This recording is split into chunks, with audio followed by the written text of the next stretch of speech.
Okay, so let's start. Here we have lecture 6, plants. And padadaliin lang natin yung lecture na to. We're going through the main points regarding plants, and to be honest, yung i-expect nyo sa biology or sa research, mag-research kayo tungkol sa mga halaman and their medicinal uses. Katulad ng naka-display dito, which is Allium sativum and Senna alataline. Here's the Acapulco and here's the garlic, and they both have their respective medicinal uses. So, aasahan nyo na in the future, or if you're already researching, then you will know more about their phytochemicals and secondary metabolites. Yun yung mga kadalasang pinag-aaralan sa mga halaman, yung kanilang sabihin natin, antioxidant, or antimicrobial properties, or maybe antiviral. It's possible. Plants are, when it comes to natural drugs, plants are usually the top substance to get them from. Anyway, let's move on.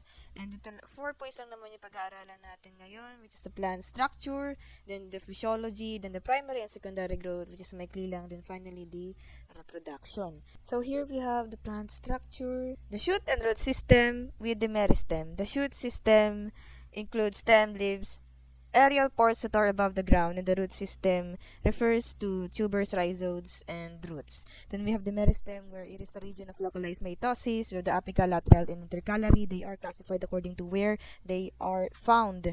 Here are the practical examples of the three. The apical meristem is located at the shoot and root system of the plants.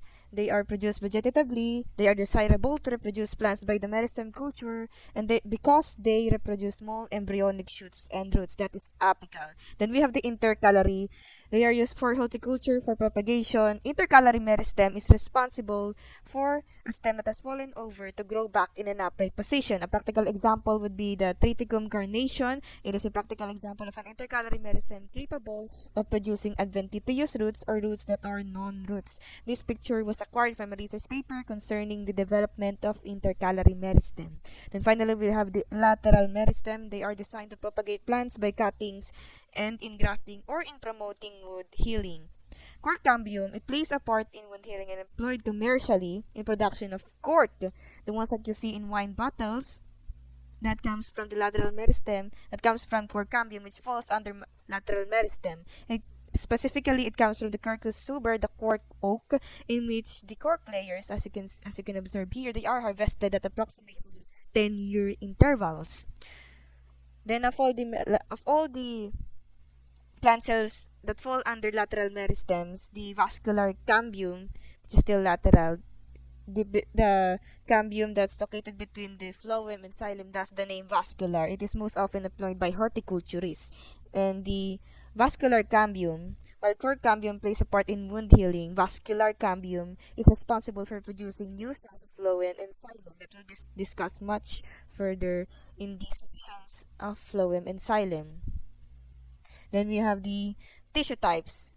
If we discuss about the plant cells classified according to the regions of localized mitosis, then here we have the tissue types, which let's go first with the dermal, the surface area of the plants. It covers the outer surface of herbaceous plants, and dermal, it is composed of epidermal cells. Epidermal cells are closely packed cells that secrete a waxy cuticle that prevents water loss. Here are the practical examples in dermal cells para makita nyo kung ano yung itsura nila. So for epidermal cells, epidermal tissue functions in prevention of water loss and acts as a barrier to fungi and other invaders, basically protections as a plant. And epidermal cells, they are closely packed with little space between them. Many cells have a waxy cuticle layer, as can be seen here in the Crassula ovata. Yung maxillar na yun, basically the epidermal cells, they produce cutin, which and then the cuticle yun yung wax. It is made up of cutin, which is produced by the epidermal cells. And then the spiky, yung cuticle, not all the time na for protection sila and barrier, they can also be used as the defense mechanism against animals or creatures who want to consume them. Then we have the waterproof cuticle in the Nasturtium Tropalium majus. This species can be seen in rainy areas, so it needs to protect itself against too much consumption of water. We have the guard cells.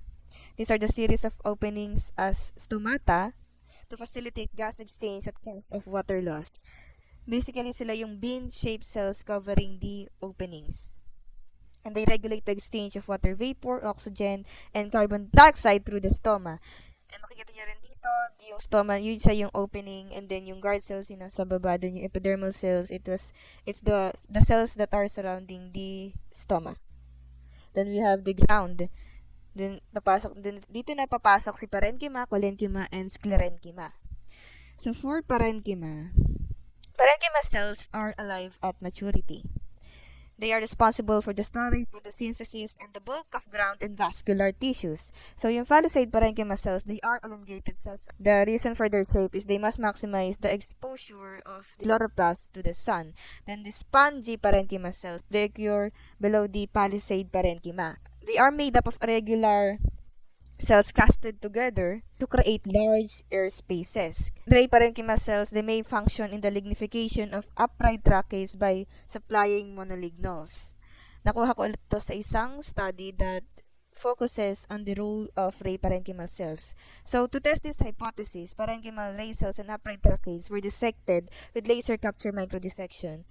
So, basically, napatunayan dito sa study na ang ray cells, they produce monolignals which contribute to the lignification of tracheid cell walls, which falls under xylem.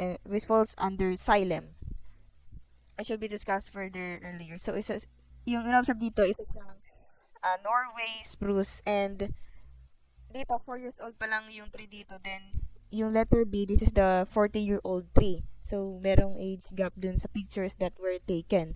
Then, they use saffronin and Alshan blue to signify the appearance of, the phloem, the xylem, para ma-discover nila yung itsura, ma-observe nila yung changes na nangyayari dun, and what the ray parenchymal cells are contributing. And then, finally, we have the parenchyma in pit region, the ZMA, which is corn.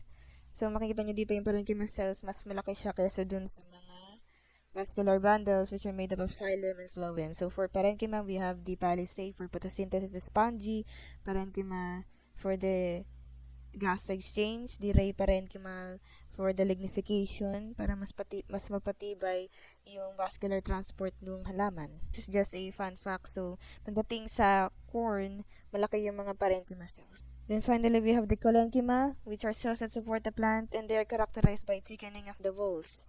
So, the collenchyma here, again, not to be confused with the spongy, thick sila compared dun sa spongy cells, so they can be located beneath the upper and lower epidermis. They occur as part of vascular bundles, and they stain red.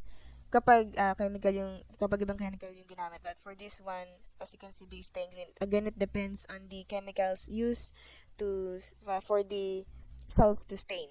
Then finally, we have the sclerenchyma. Makikita siya kadalasan sa pear,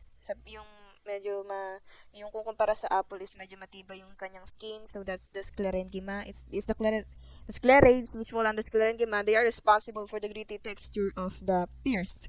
Excuse me. They support the plants, and they occur in bundle cap fibers, as you can observe here. They are the thickenings in the secondary walls, and sclerenchyma, they are dead at maturity.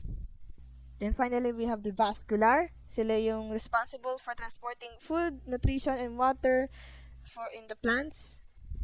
Xylem is dead at maturity, and they are lignin impregnated. So the xylem cells, they tend to conduct water and minerals from roots to leaves. They only function in one-way transport, unlike phloem.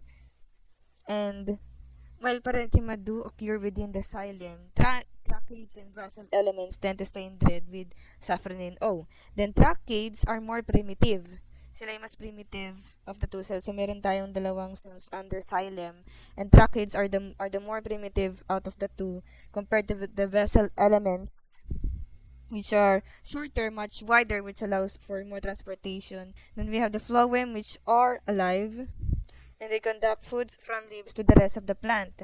Two-way transportation naman si phloem. They are alive at maturity, and they are located outside the xylem. So, the smiling faces that you see here are composed of the vascular plant cells. Phloem consists of companion sib cells. The companion cells, they retain their nucleus, and they control the adjacent sib cells. So, kapag nagtatransport si phloem, they dissolve food as sucrose. They flow through the sib cells, and they go in two-way direction because of the active transport conducted by the companion cells, which are the adjacent cells to the sieve cells. The sieve transports and the companion, they are responsible for making the transportation work.